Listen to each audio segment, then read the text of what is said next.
Hello, everybody. Hi.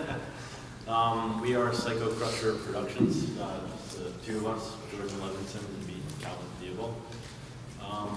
You may know us from such films as King of Chinatown and The Serious Gam3r. And Jordan works at MLB Network, two-time Emmy award-winning editor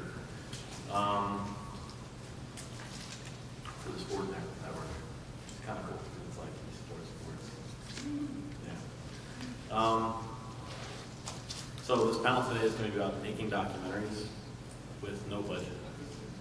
That sounds a little crazy to some, but to people that know how easy it is to just shoot something and edit it nowadays on your phone, it's totally doable. And we've done so for a few years now.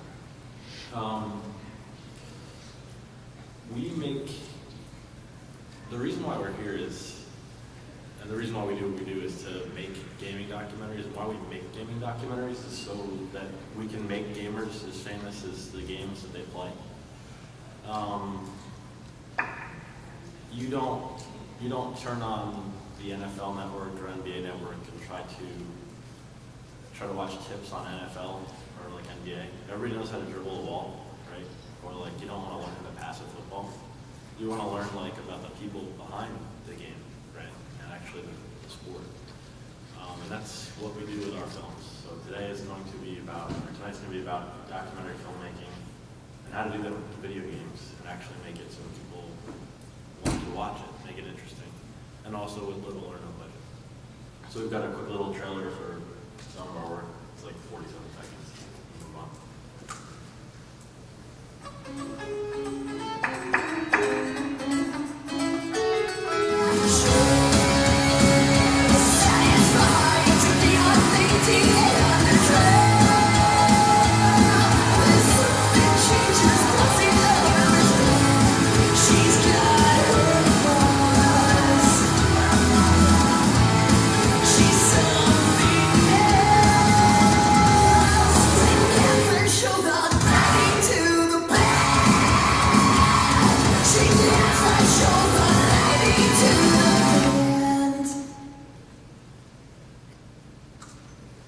So that's some of the stuff that we do in short.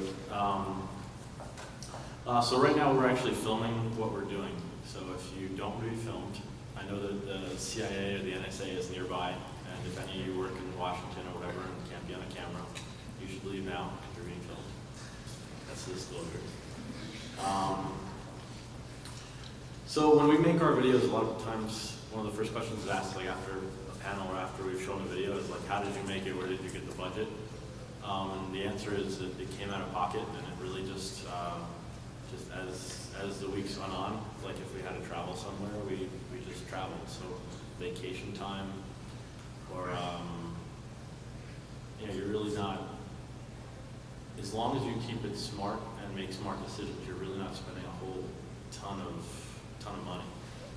Some people do the Kickstarter route where they need to save up like $10,000, but for me that's kind of hard because then it would mean that I have to promise someone something in a certain amount of time, and I don't necessarily know when I'm going to finish it. I don't know when my ending is, and I don't know what it's going to come out like. So for me, it's a lot less stress, pressure, just making it on our own and just keeping a very, very low budget by just all you really need is a camera. So the disclosure here, other than the being filmed, is you do need a camera. If anybody wants to talk to us about cameras and like what you can get for budget, we'll be available afterwards. We can help you out. How I got my first camera, it was a Christmas present. I knew I needed a camera bad. I was in film school. I couldn't keep taking out the film camera from school. So I eventually asked for my parents, I need a camera for Christmas. And then my birthday is 1 month later, I went and I got like a mic. So you do need a camera and a mic. Nowadays, with technology the way it is, just for a few $100, I mean, even your phone, you could make documentaries, Nowadays they sell, I think, like microphones that you can hook to your iPhone. Yes. So I guess the very first lesson I'm going to teach is you're going to need to find a marketable subject once you have your camera and your microphone. You have to find a marketable subject, someone that later, after you make your video, can help you spread it. I mean, if you want people to watch it, you probably want to find somebody that's already got a little bit of stature. Like when we did our first one, we found Justin Wong. He was a Street Fighter player, and he's one of the most famous Street Fighter players in the world. I just happened to see him in an arcade. He walked in, and I noticed that people were like bowing down to him. One guy even like kissed his hand that he plays with, which was very odd to me. And that was like something that I knew that we knew that no one, like my parents didn't know anything about that. People didn't know anything about this world of like arcade gaming, Street Fighter. And I knew that I could make a documentary and we could put it out there and people would see this for the first time. So the goal wasn't just to show it to the community of Street Fighter players, but to show it to the world. So if you don't know anything about Street Fighter, you can watch King of Chinatown and understand that there's a good guy, a bad guy, protagonist and antagonist, a beginning, middle, and end. So you need to find someone that's easy for you to access. It helps if they're located in the same state or the same, like somewhere you can get to easily where you're not paying transportation costs to go there all the time. You don't need to go there every week. You can go and check on them like every month or so. Get their phone number and make sure you know when they're doing something interesting. Have them call you if something cool's going on. You want to know about it. So the clip we're going to show you is a quick clip of a guy that I found. We found Henry Sen. He's an arcade gamer. He owns his own arcade. We found him interesting. We knew we could do a quick story on him that had a beginning, middle, and end. It would cost us nothing except the $10 to get across the bridge to Brooklyn.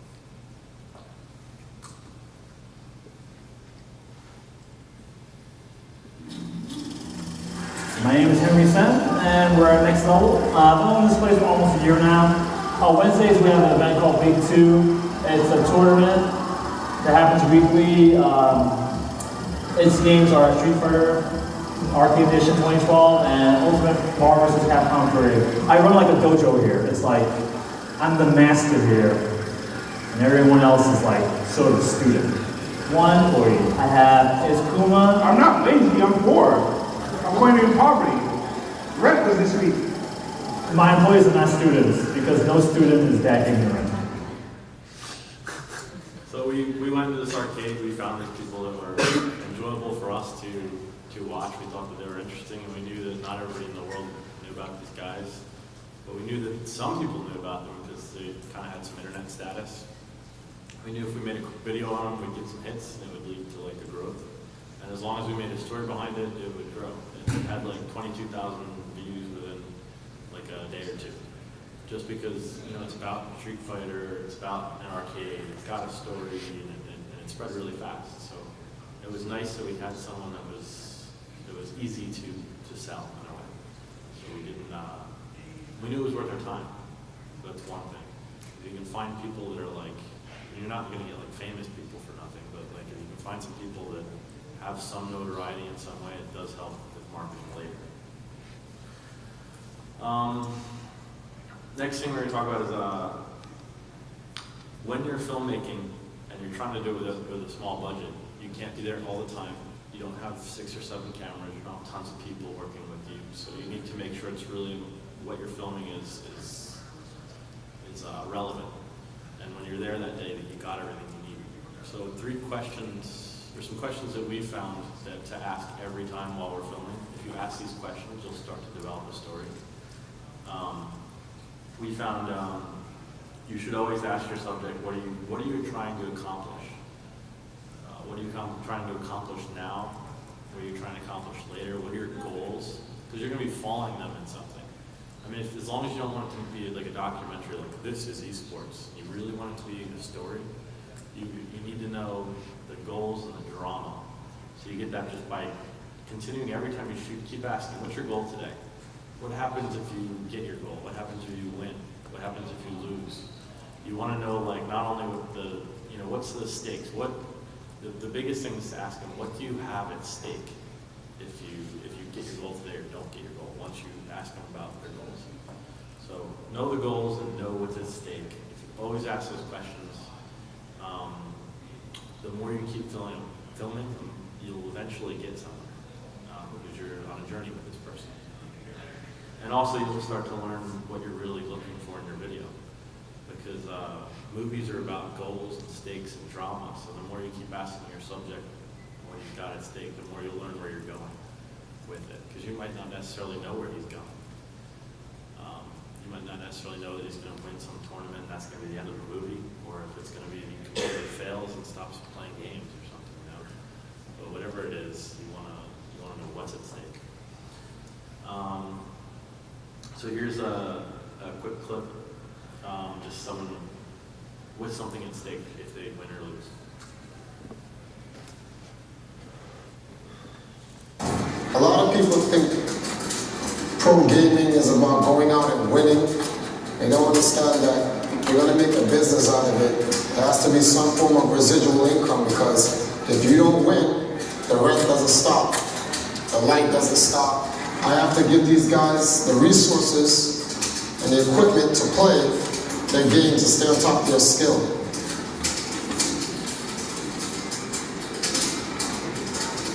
$1,254 electricity. That's to run every piece of equipment in here. And it's not easy to do that. You have to actually have a steady mind. So although the company doesn't have this big elaborate corporate look, you know, we make sure that we do what we have to do to pay these bills. So what's at stake for him? He's got a ton of bills. You know, they need to make a certain amount of money. They need to win tournaments. If they don't win tournaments, they're literally going to be kicked out of their home and not have electricity. How are they going to practice without electricity? So we started to get somewhere with this story that they've got things at stake. It's their home. What's more important than like where you live, where you eat, you know. I guess the next tip would be with no budget, sometimes you have to guerrilla film make things. Like sometimes you need to come into like a MAGfest or something and be filming a character, film your person, and watch him do some sort of action. You can, even though it's a documentary, and it is the truth, it's a documentary film, you can kind of sculpt it in a way because you kind of know where it's going. So if you know that your character has some intention somewhere, you can go in and ask permission to film it with people. We had a character that was, he's trying to kickstart a technodrome. It was extreme cosplay. Extreme cosplay to the extreme, the extreme senses of cosplay. So we went in and we asked Freddie Wong from Video Game High School, and he was on the Kickstarter panel. We just walked up to the panel and we're like, we're gonna have a guerrilla filming going on. We got Shredder, he's probably gonna ask you some questions. Are you cool with that? And they were, you ask if it's okay, and they say it's okay or not. Maybe it's not okay. But sometimes you do this like sculpting where you kind of like, you're not telling the characters what to do, but you're ready for it, you know. And like you know that they're gonna be somewhere, so you're there with them, and you kind of know something's gonna happen. So it's okay to sculpt your documentary. It's okay to say action sometimes. Like sometimes if you don't have a camera ready and a guy's about to do something, he's like, can you please wait 1 minute while I get a camera on you for this one thing if you're gonna do that, you know? So it's okay to kind of push a little. I mean, you don't want to take it to the extreme where they're making them do something, but you want to get it on film. It's very important that. And I think after you get to know your subject, they know what you're looking for too. They know what you're trying to shoot, so they'll help you along with that by telling you. You get a feel for them. Like you know when an action is going to take place, and you know if you put them in a certain situation, certain things will happen, good or bad for them. Usually good for you. Yeah. Especially if it's action. It's not just like a talking interview. It's like right now I'm just talking. This wouldn't be a good documentary about me. I'm just talking. Tell me to go do something. So here's a clip of Shredder trying to kickstart a technodrome. How did you see the one Kickstarter generally has curves? There are a lot of interest in the meeting, and then to others. In that middle time, having the back and looked at all the project myself, it's that weird thing where there's no reason because we have to get out to the side.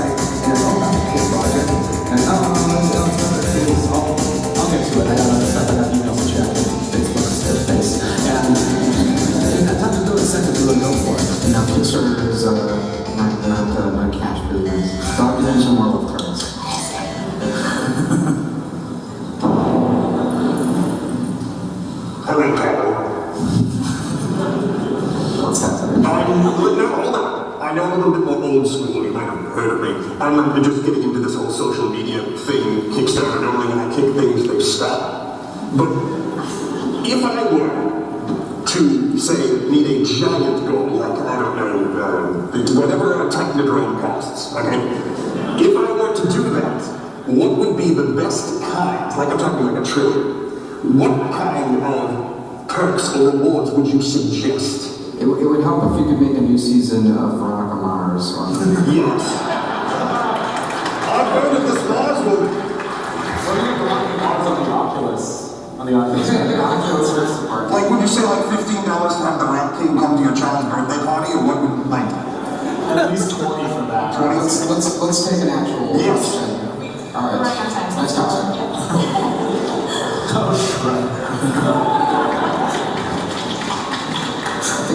I think we were just not marketed. So it's okay to do that with your characters.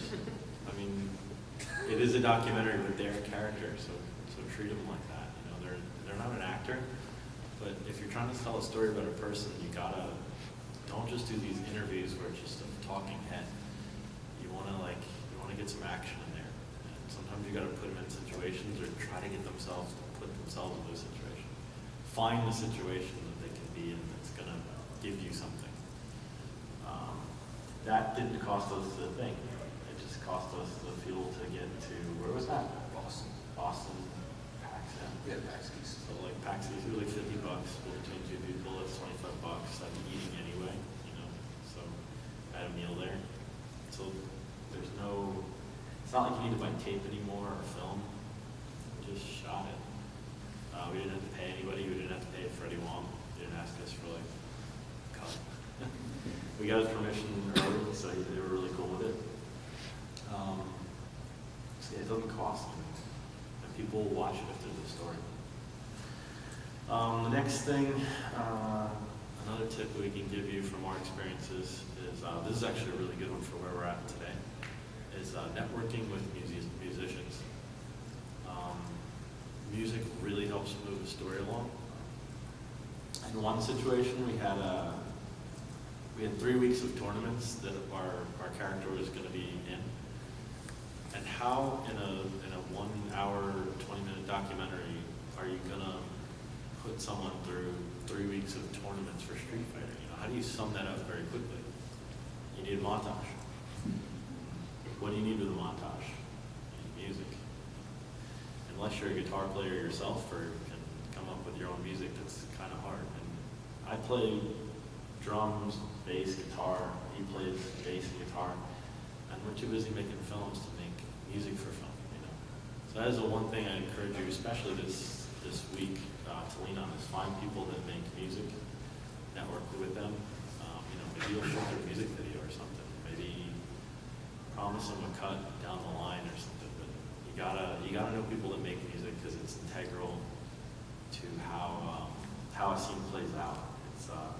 And I find the more musicians that we get to know, and we actually, as we make money selling these, we get to pay them afterwards. We say, thanks, here's a few $100. And some of them actually know us so well because we've paid them, that they're happy to give us their music, and we'll say afterwards we'll give you some money, $200, is that okay? And some of these musicians, they're not used to making any money off their music, so they're really happy to make some money. So if you do make money, pass it around. And you can make contracts and say, I'll give you this much once we meet this goal. You know, if you want to do it that way. Not just it's going to be really great for your, it'll get your music out there, because that really doesn't work. The bands that agreed to work with us didn't get paid for 2 years. So they just kind of went on good faith that eventually it might sell. They also knew it might not sell. And they might see no money. And we wrote out contracts, they agreed to it, and luckily it worked out. We promised both bands that we would pay them a little under $2,000. And we said, if we can make this much money, we're going to do this. So after we made that money, we were able to pay that. It was awesome, because not only did we make something, but we gave back to the people that do really hard work. So as artists, we were able to pay some more artists, and that was without a budget. So that's something that's available also. If you can work it out with So here's a quick clip. It's about 3 minutes long of those 3 weeks of tournament. That if your grandma watches it, she can tell what's going on. You know, if your mom watches it, she's like, oh, she's winning or losing. It's not like 10 hours of video game footage that someone that's not a gamer might not understand the mechanics. It's how we do it.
So that was just a guy I met at a pool party. He actually had a band. He was like, I'd love to let you use some music. And I was like, one day I'm going to pay you. And he's like, yeah, whatever. I was like, no, really, we're going to pay you on that. It's going to be cool.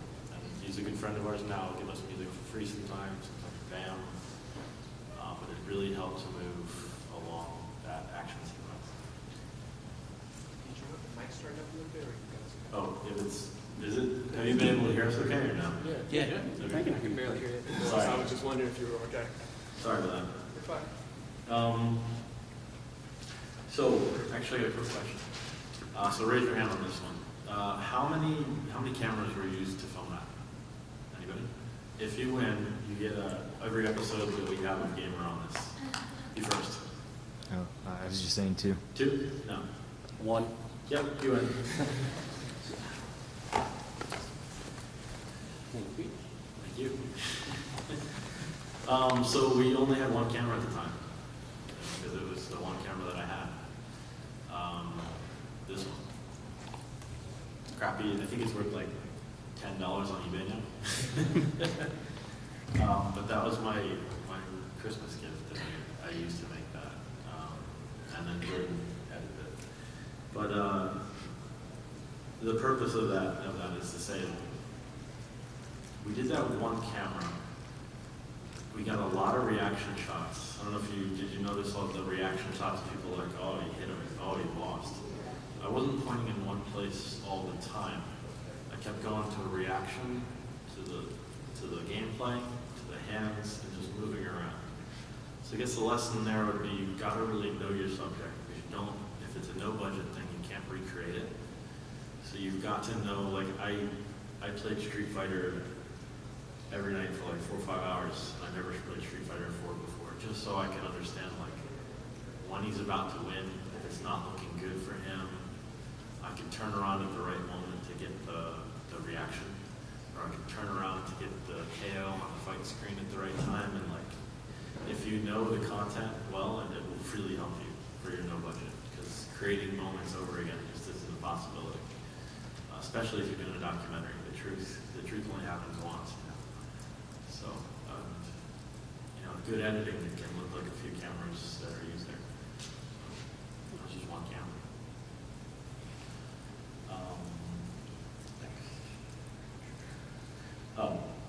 So here's another thing we learned along the way. And at first I didn't know this because I was kind of naive. I was watching our sub there just keep winning, and I really thought he was just going to keep winning, our very first one. And it came time when I thought that sometimes they may lose, or sometimes they might have to reach their goal. So what you want to do, especially not to waste your time and money, and the other person's time and money, is let them know that you're going to continue with the story, even if they don't meet their goal. And people might not understand what they look like on camera afterwards. Afterwards, sometimes people get embarrassed, but they really have to know that you're serious about what you're doing, and you're going to follow through with this, win or lose. Some point along the line, Jordan and I visited LegalZoom.com, and eventually when we had $400 to pay, we set up an LLC, and we got serious with it, and we wrote some contracts up with them saying, again, if we exceed how much money we're spending along the way, we think we'll probably end up spending $10,000 altogether with everything that we do. We'll start to give you money back. This way, at least you have something with them that they know they're going to get paid, and at some point they're not like, oh, I want 100%. That's not something out of the ordinary. So you got to set up some sort of term early on in filming with the people that you're filming with. If you're planning on making a profit, if you don't plan on making a profit, then it's really not that big of a deal. All you got to do is just say, can you be filmed for this project we're doing? We found those forms online. They're really easy to find. You don't need some fancy lawyer. If you look up Film contracts. Film contracts. You just download like Word documents and modify them to your needs. I mean, I guess nowadays I would like to pay a lawyer if I could, but again, this is about no budget. So with that much on the internet out there, you can get it and use it to your advantage. Contract's a contract if you write it on a napkin, I mean, the lawyer's nice because the jargon is there and you really spell it out, but it's a no budget thing, so you use what you got. So here is a clip of someone where the goal didn't go so well, but we still used it.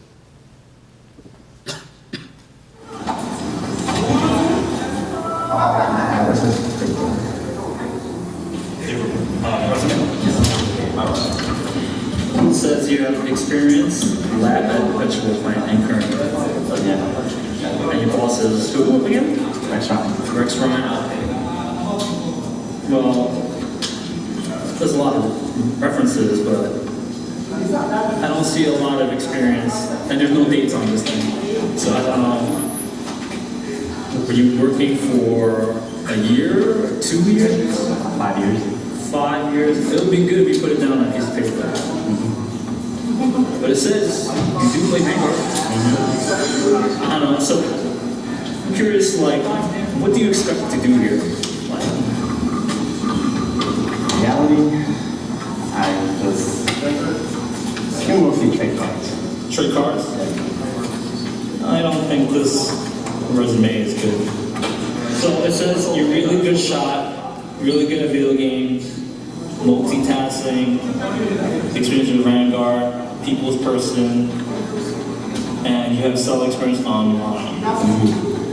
And what does that mean, selling experience online? I used to sell currencies for MMOs. Currencies for MMOs. I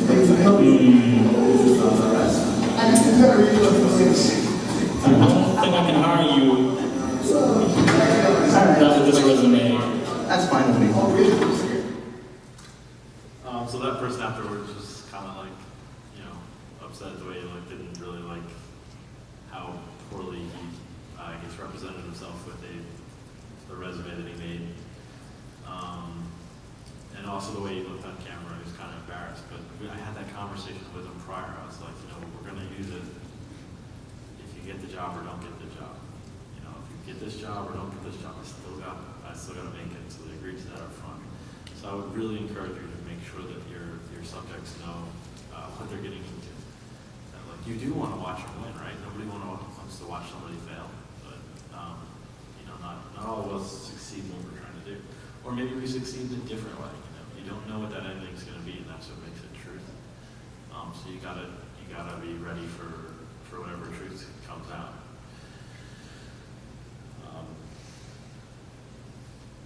So next thing we're going to talk about 3 things we've done wrong that we can tell you to do or not do. We've done wrong. 1, don't go off of a handshake with music rights. Don't just be like, yeah, can I use your music? And the guy in the band say, yeah, that's cool if you use my music. We edited an entire movie once, and it turned out that there was a guitar player in the band, and he didn't really own the music, and nobody else in the band wanted us to use it, so we had to re-edit the entire movie. So it really did help to have some sort of contract and a talk with every band member, and if there's a producer involved, or find out who owns that music. That's one thing we did wrong early on. Find out who owns the music before you put it in. You wanna make sure everyone involved knows that this is costing some sort of money. That you are, it's no budget, but as you go on, like you are spending money on meals, and you are spending money on like gas, and you're gonna want to make like it worth your time. So make sure they kind of understand that like if you're gonna pay them, if you say something like I'm gonna pay you after profit, like 10%, make sure they understand that there is gonna be like a cost of some sort before you can pay for it. So make sure when you go and you sort these kind of contracts out, that everybody knows what's involved. That you can pay back when you can. The next thing would be properly research giving your rights to your movie.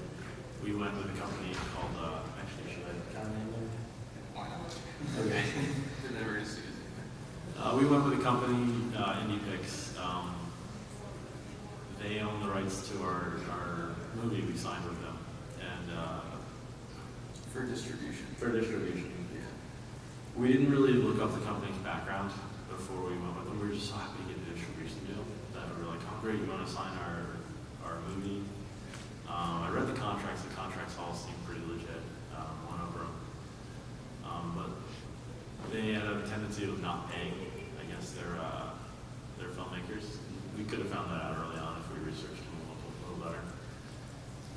Nowadays, I don't think you guys really need to deal with that as much. I don't think you need to deal with IndiePix because I think you can just, how much does it need something on iTunes? Nowadays, you can find someone that can get something on iTunes and just get it up there. We found out that they were doing deals with another company called The Orchard, and they were the ones getting the movie on Hulu and iTunes and Amazon. So we were getting percentages at that point. That we didn't know about it. We had no idea. Yeah, so it looked, oh great, this is going to be awesome. We were going to get 50% of its profit, but then there was some other person that was taking most of the profit. So. I didn't know that until I found Xbox Live. I saw it in the corner, it said The Orchard. I'm like, Really? what's The Orchard? And I had to do research, so. Yeah. Yeah, I guess I think that's why later on in your career, as you've made your first ones, and again, like as you go on and you start to establish yourself and like make some, like you'll get to meet people, maybe you meet a lawyer, maybe you get some cash from your first one. But I think it's more important making your no budget documentary and getting it out to the world first. I mean, it's not really, maybe your first 1 or 2 is about making money and it's just about doing the art. And I guess that's what you're doing when you're making a no budget documentary. You're making an art and practicing your talent and crafting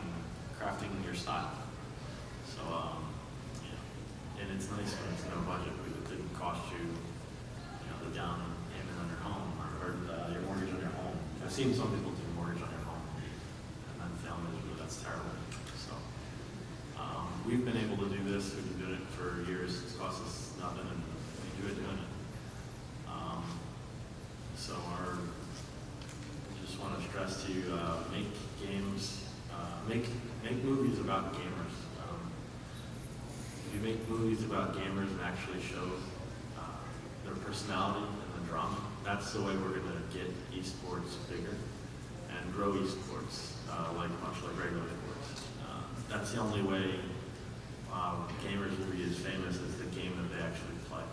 If we concentrate making films on the gamers themselves and not the actual game footage and the tips and the tricks, I think that's where G4 kind of floundered a little, and I think they could have pushed it a little further. I think that's something that's going to be the next way. That's how gamers are going to be like the next Michael Jordan or whatever. The faster more of us are making movies about gamers, faster they'll be legitimate esports. So that's all we got as far as speaking. We're going to throw our the last episode of Gam3r that we made up, the Shredder one. And if you have any questions, we'll be around afterwards. It's like 10 minutes long. That's it.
In donating the tiny men so I could make them into big men that actually can fight.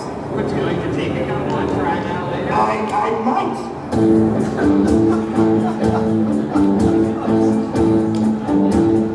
So I know you're part of COVID. I understand this.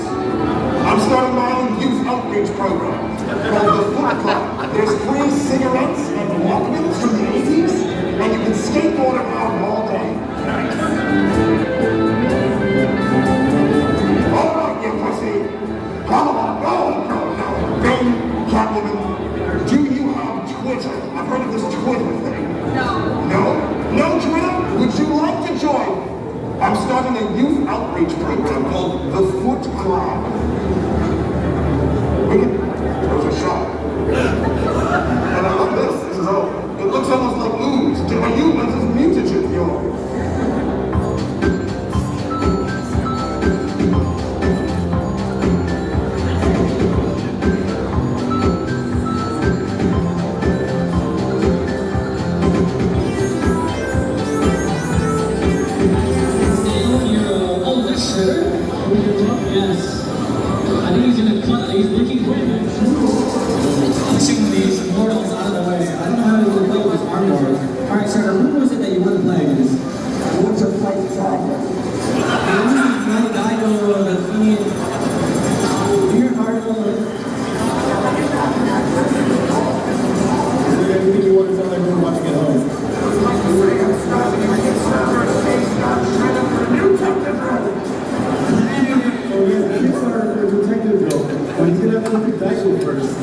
Let's see how this works. The secret of the ooze. Secret of the Umihara. This is the first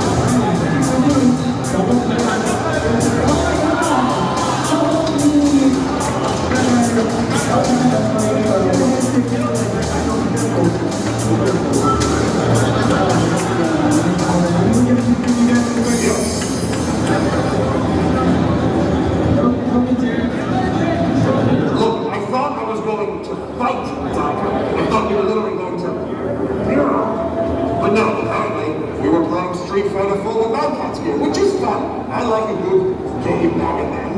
But what happened was, I don't like the floor with my young bison. And I empathize with bison. That's why I play it. So, I'm here. And let's take a picture first. Are you having a totally terrific time? There are no turtles anywhere near me. Now, say I'm starting a new technodrome. Let's say I'm building funds to do so. Okay, I understand that. If I did Well, that, that little cat already crime is still in Dimension X. Crime, not crime. sorry. It plays a little bit on it because it's a messy breakup. But if I build this technodrome and I put Street Fighter 4 comments in the technodrome, would MAGfest donate the fight sticks to put inside the technodrome? Well, obviously, all animals better, right? I mean, we have no choice. That is To relate to your demands, oh sharp one. This is why I love MAGfest. They know what's up. So, it is a pleasure. It is a pleasure to say you're very slight. Please be careful. So calm down. Or don't.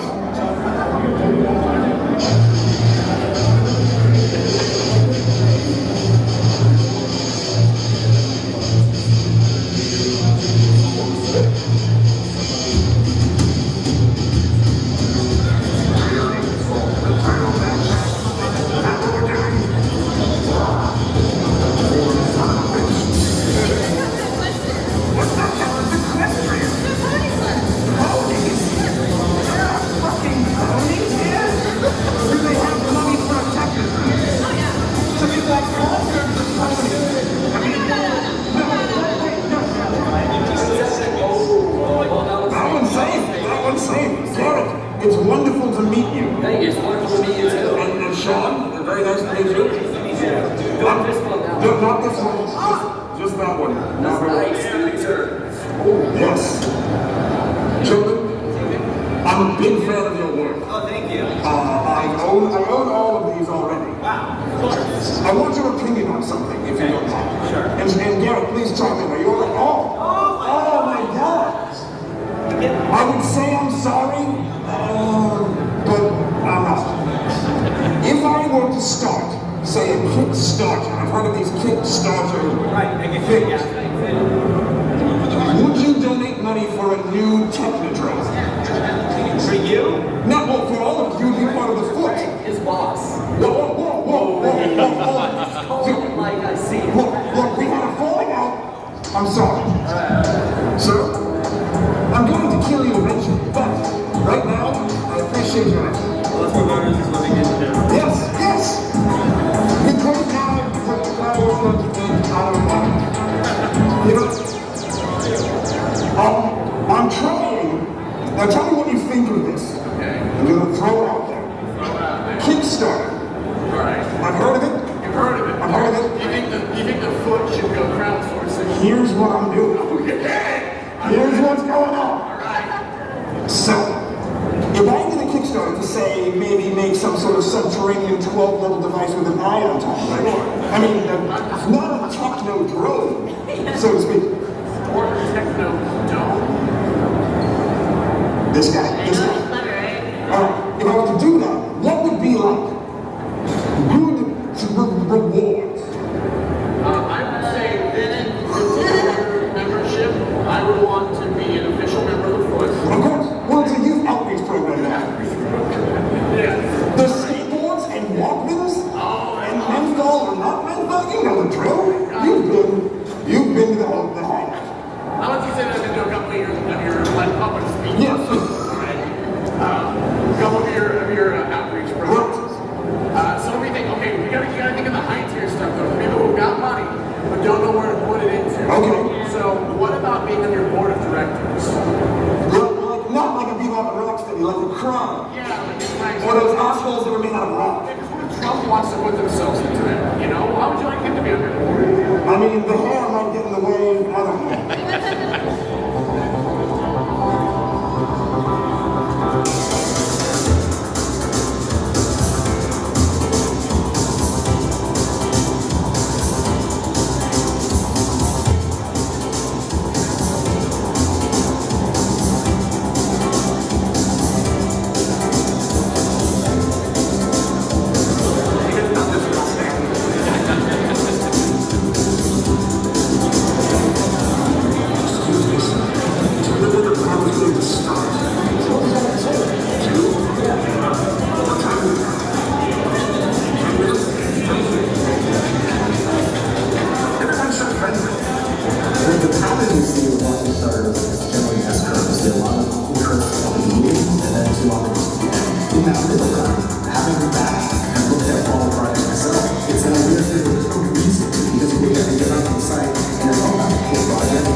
Kickstarter is not cash business. Documentation more with cards.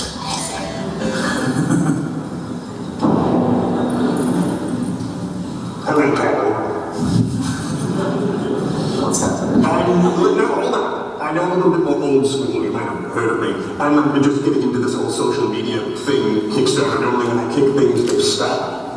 But if I were to, say, need a giant goal, like, I don't know, whatever a Technodrome costs, okay? If I were to do that, what would be the best kind, like I'm talking like $1 trillion, what kind of perks or rewards would you suggest? It would help if you could make a new season of Veronica Mars or Yes. I've heard of this Mars movie. What are you Veronica Mars on the Oculus? On the Oculus? Yeah, the Oculus Rift Department. Like, would you say like $15 to have the Rat King come to your child's birthday party, or what would, like? At least 20 for that. 20? Let's take an actual Yes. question. All right. Nice talk. Oh, shred.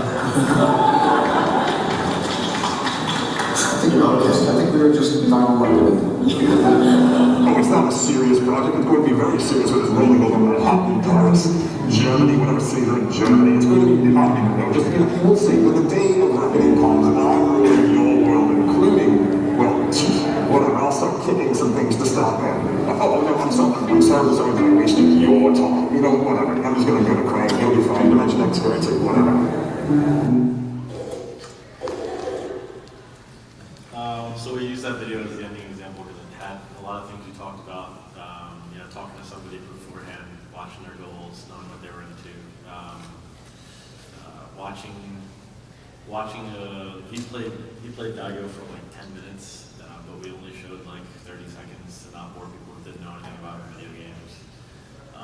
Didn't cost us any money except the PAX ticket to get there. We were going to go anyway. I mean, you're going to be there, so film where you're going, with the things that you're into, and it doesn't cost you money. It's probably a good tip. Film what you like to do, and it won't seem like money. And again, I encourage you guys to film gamers doing what they do, because if you do, make gamers as famous as the games they play. Any questions?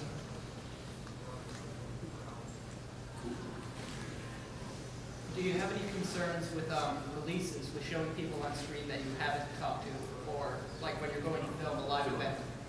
Yeah, we put up releases all over where we go to film. Like when we went to the GameStop stuff, we like littered the whole place with releases saying if you're here, you're being filmed. Nowadays, if we're going to do something and we're going to be asking a lot of questions, we try to get a friend to come along with us if someone is available to come. Because again, this is like a no-budget thing, so you can't hire a PA for $100. So if you just know some friends that want to make a film and somebody can get releases that work better, 2 to 3 people on a shoot usually is enough for us to do what we do. And the more people, I guess, the better, but then you're not doing no budget. So. I like the real shirt. Oh, thank you. I got a kick out of Shredder, obviously. I am currently a toy and now getting into video game reviewer on YouTube. Yeah. And I'm not really so much interested in making a documentary so much as just getting my toy and game reviews out there a little bit more. Okay. What would you suggest to get more views and whatnot? What we do to get more views, it's like cheating. We try to get someone with a little bit of fame out there. So if you can somehow, do you attend conventions? I do a little bit of Other than convention this? coverage. So do your convention coverage and actually try to get some footage of like a creator or something of a toy, or maybe some creators of video games, developers. I've noticed a lot of conventions, the game developers are always around.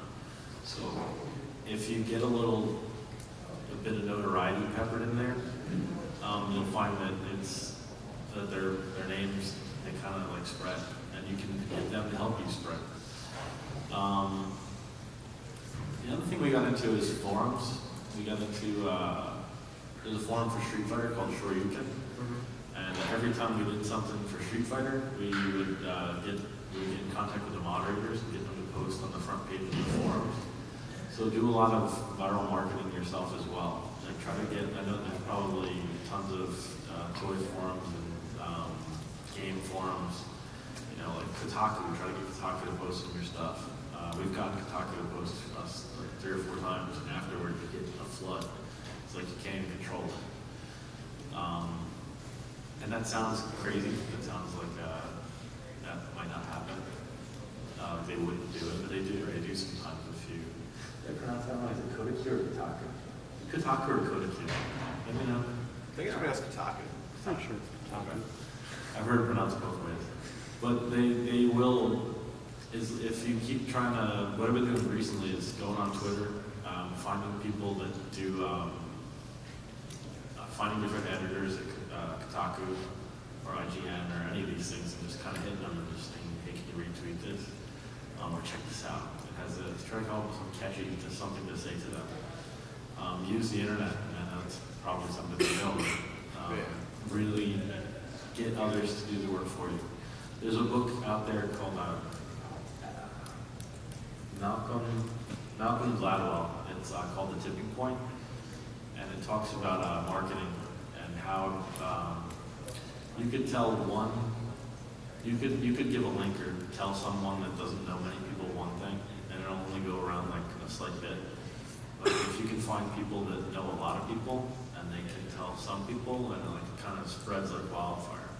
So find people on Twitter that have a lot of followers and try to get them to tweet about your stuff. Eventually, make friends with people with lots of followers. I think that's probably my best advice too. Even if it's just the person with a lot of followers saying, yeah, I watched it. They don't even have to retweet the link. They just say, and then people look at the conversation. Yeah, a few hits that way. Yeah. Really, it's networking, especially when you're at these events. There's so many people here right now that like do reviews and post online and already have those followers. So get to know them face to face. You're not just some dude talking to them on the internet and scamming them. You go on these. You go to these conventions and use it for what you do. Make the videos here and get to know people here. And eventually, you'll start your own industry. You'll be part of the industry. Right? I know that guy. I got our first story on Kotaku by going to a Kotaku party in New York City. They were hosting a party for like a Verizon network or something. I forget what it was, something stupid. And I just went just because I knew there were going to be some people there. And I met them face to face. I gave them copies of the DVD. I said, can you review this? And they gave me their email address. I emailed them the next day, and the next day we got like 50,000 hits just from one meeting. So you got to go out there and meet these people face to face. That would be my best suggestion. Thank you. Yeah, so first off, I just wanted to say I really liked King of Chinatown. That was a great film. Thank you. Yeah, my question for you is, the big point that you touched on is, when you talk to your subject, it's, what's your goal? What are you trying to accomplish? Just kind of turning things around. For you guys, what's your goal? With no budget filmmaking, is this something that you want to continue to do on and on and on, or are you trying to build up to to something to doing something with a budget, or where are you guys trying to go with this? We both have jobs that supply us with money to do our to live, not piss off my wife. I know my goal is more. It's really awesome to make games about gamers and to make this culture better. To try to make gamers as famous as the games they play and try to support esports in a way that other people aren't. Our goal is less monetary. I mean, it's nice because when we make money, we can put it back into traveling. So like I do encourage them to try to make some money off of it because then you can use it to make more. But more just establishing ourselves in the community of people that are trying to make films about gamers and making more films about gamers and really, we want to be part of that because that's where we feel where gaming is going. I love watching Street Fighter online for myself because I play the game, but I just don't think. I think that there's like a limit of people it's not going to get on TV. I don't think America's ready for that right now. but I think they're ready to watch gamers be people and to watch drama. And I want to be part of making that. So that's why I do it. Why do you do this? Since it's you. I like hanging out with you. You know. Yeah, it's like a buddy trip thing. We go on these buddy trips, and you know, it's a chance to get away from our wives and drink beer. Amen. we watch a little late night cable. Get to watch Walking Dead. No, really, it's really about just making awesome stuff and feeling good about myself. I don't know. I guess it's really awesome when you can look at something and be really proud. I guess that's my major thing. That's what keeps me making this. It's probably a loaded question, but what's your planning process as far as do you make the documentary like on the fly, like you meet somebody and then you just kind of piece it together as you go along, or do you actually see like the long term of it? You meet somebody and then you're like, this is how we're going to do it. It's funny, we do it in all kinds of different ways, but always on a piece of paper. I'll meet somebody, or he'll meet somebody, or we'll find like an idea, a subject that we like, and we'll write down a list of like, okay, well, we need to establish them, and what are they going to do? So for the Shredder one, we started out by like saying he's going to go to the convention, we're going to watch him put on his clothes, we're going to watch him do these things, we're going to watch him go in, we're going to watch him talk to people. We don't know who yet. He was going to do it anyway. Yeah, there was a camera there. So. Yeah, this guy was going to do it, so we were just going to follow him, but we were trying to figure out where he was going to go, what he was going to do. And we wrote down what shots we were going to take and things that we didn't want to take and, you know, what we really wanted. And, you know, we asked him, like, what are you going to do? He said, there's this Kickstarter panel I really want to go to. And we learned that about it. So he said, the end goal is we want to end at the Kickstarter panel and, like, maybe see if we can ask some questions. So when we got there, we went and talked to the panel. With Justin Wong, it was like literally like list after list after what I thought was going to happen, and then something completely opposite, and then I have to find a new like middle or ending. We have like 4 different alternate endings for King of Chinatown because it just, you know, we just couldn't. We were trying to end it the right way, and it like didn't. You just don't know that yet. You don't know if they're going to win or lose. So you do write your topics and your points where you think it's going to go. And it kind of like what we do is it ends up looking like a tree. Like, what are you going to do if it goes this way? What are we going to interview if it goes this way? What are we going to do? And you try to think out all the possible things that could go right or wrong. But if you always ask the people what's at stake and what are they doing, they kind of point you in that direction. You're, okay, I'm going to watch you do that. And then you watch people do things rather than just interviewing people. I've seen a lot of different documentaries where there's people talking, like what I'm doing now. It's just like left and right, and left and right, and then maybe some B-roll. But you have an opportunity to make documentaries where you follow people doing action. It's a little more cinematic-like, and I think that it captures more attention. So that's our style of how we capture gamers. And we really encourage other people to use it. It's really working for us. People like it. Thanks. When you're selecting music, do you try to do that beforehand so you can edit the music, or is it something you kind of do afterward after like maybe a rough cut? I take the music first. We find out what bands want to do it, what songs we're allowed to do. I sit down with, you know, sometimes 10 songs, and I'll be like, okay, what fits the scene? And then I'll cut to the music usually. But sometimes if we don't, like with King of Chinatown, we didn't have music up front, but I kind of knew what I wanted to do, so I just take, you know, some random song, build it a very rough cut. But ideally, it's best to have the music you're going to use in the final cut. Yeah, last night I watched him, when he cut the first thing we watched, the trailer for tonight. He listened to like 10 songs, and it was kind of like watching footage while he was doing it. And I guess that was kind of like, I never saw you do that because I never watched you edit like that. So it was neat to like see your process of music selection. Any other questions? What's your Twitter account? Oh, our Twitter? We started out with @King of Chinatown because that was a movie we were making. We got a bunch of people that followed, and we stayed with that. So we're King of Chinatown. It's real easy. We have a YouTube channel. If you search Gam3r with a 3 instead of an E, we weren't trying to be elite or anything like that. There's just, if you look up Gam3r, you're gonna find like 1 million things about gaming, maybe 1 billion. So we throw a 3 in there, you might get on the top 10. So it really helps us differentiate. It's we're trying to be pretentious. We're just trying to stay away from Gerard Butler's movie and all other things having to do with gaming. There's like stickers and there's like a link card that's all